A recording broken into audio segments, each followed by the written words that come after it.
Donc, juste pour faire un petit point sur la Lee Six-Pack Pro, si vous avez des modèles qui sont fin 2022-23, début 23, il y a quelques changements qui ont été apportés sur les presses et si vous passez par un revendeur style Tecmagec, vous risquez de manquer quelques pièces, améliorées.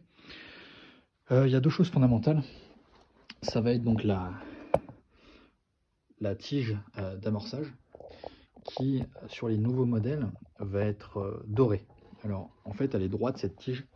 Précédemment, elle avait une forme assez spéciale et ça donnait qu'elle se bloquait.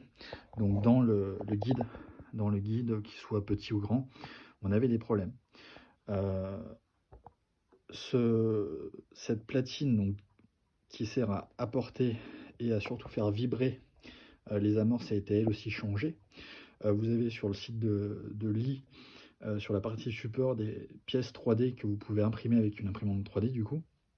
Ça permet d'éliminer les espèces de sauts qu'on pouvait avoir du guide en position arrière. Donc ça c'est important. Et autre chose que je vous conseille d'acheter si vous êtes passé par une presse universelle, c'est-à-dire sans outils, de base vous avez donc le, le twist rod, donc la tige d'indexation. Donc celle-ci, elle est assez courte, ce qui fait que vous avez une vitesse de rotation qui est élevée, un moment qui entraîne des projections de poudre et va salir votre shell plate et votre presse en général, ce qui peut induire ensuite, entraîner des blocages sur l'indexation, sur l'amorçage, enfin plein de problèmes. Ça va être changé. Donc c'est une pièce que vous trouvez sur Lee aux États-Unis. Honnêtement, c'est plutôt rapide. En 2 semaines, vous pouvez l'avoir. Il y aura un peu de frais de douane, mais si vous avez pas mal de pièces à reprendre, moi, j'ai pas de regret à l'avoir fait. J'en ai eu pour une centaine d'euros avec les frais de port, plus 15 euros de douane. Mais en tout cas, maintenant, j'ai une presse qui marche, qui vaut le coup. Donc là, c'est un X-Rod. Il va être beaucoup plus doux, ce qui fait que vous n'allez pas avoir de projection. Je crois qu'il le conseille jusqu'au 223 en termes de hauteur d'étui. Si vous avez des étuis plus hauts, restez sur l'indexation normale qui posera moins de problèmes puisque vous n'aurez pas de projection de poudre comme vous pouvez l'avoir sur des étuis courts style 45 ou 9 mm.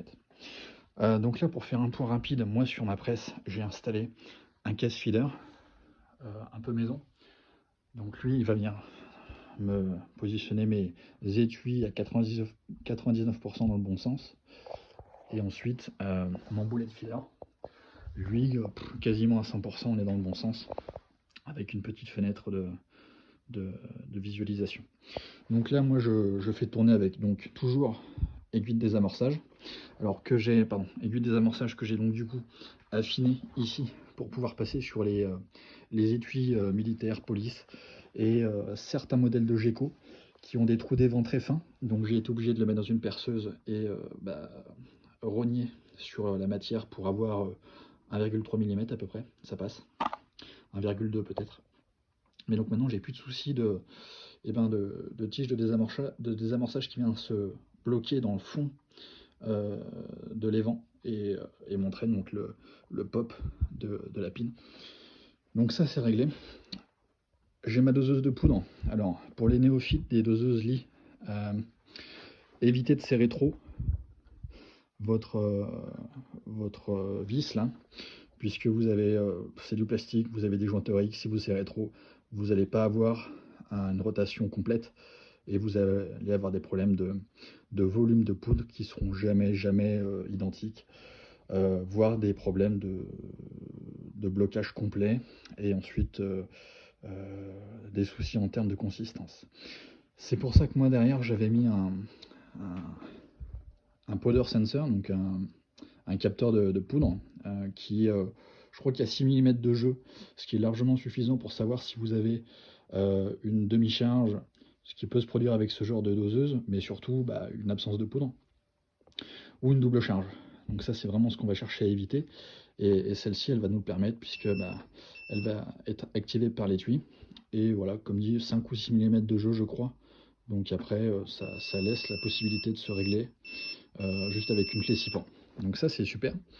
Donc ensuite on a nos ogives qui arrivent, avec évidemment sur la poudre, l'évasement de l'étui. Là on va avoir donc notre sitter, notre siégeur d'ogive, qui est distinct du crimp. Donc le crimp il est indépendant, c'est le factory crimp.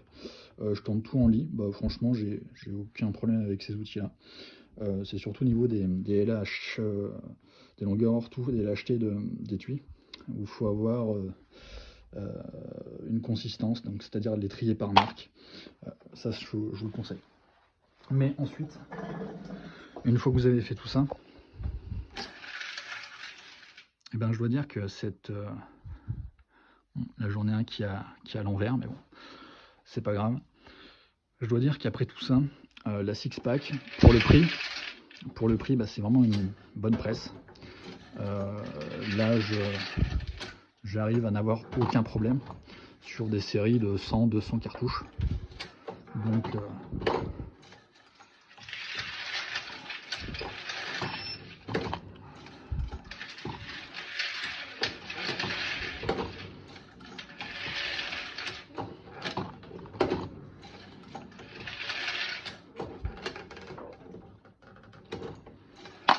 hop.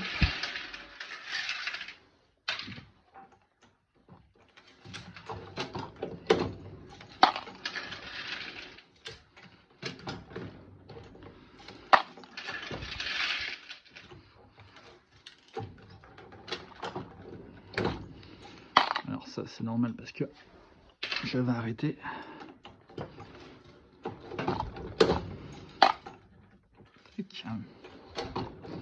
Allez, on va finir comme ça.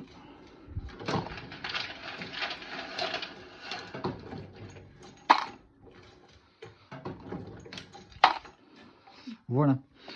Autre chose, alors elle n'est pas prévue pour la six-pack parce que le diamètre de tige est plus petit que l'originel. Mais je suis parti sur la, je sais plus comment il l'appelle, la handle roller, je crois, de la 1000. Donc ça tient, ça passe. Si vous avez de quoi redresser pour vous mettre à niveau, ça serait mieux. Mais moi honnêtement, par rapport à la boule en bois qui abîme les mains, qui est vraiment pas agréable, là il y a une bonne prise. Vous avez aussi le choix d'acheter aux États-Unis chez Inline les leviers qui sont prévus pour, mais vous en avez vite pour avec le transport pour 100-150 euros. Là j'ai payé ça à 30 balles je crois. Donc vraiment aucun regret. Quitte à imprimer ensuite une entretoise pour venir se mettre au bon diamètre. Mais c'est vraiment pas mal. Voilà.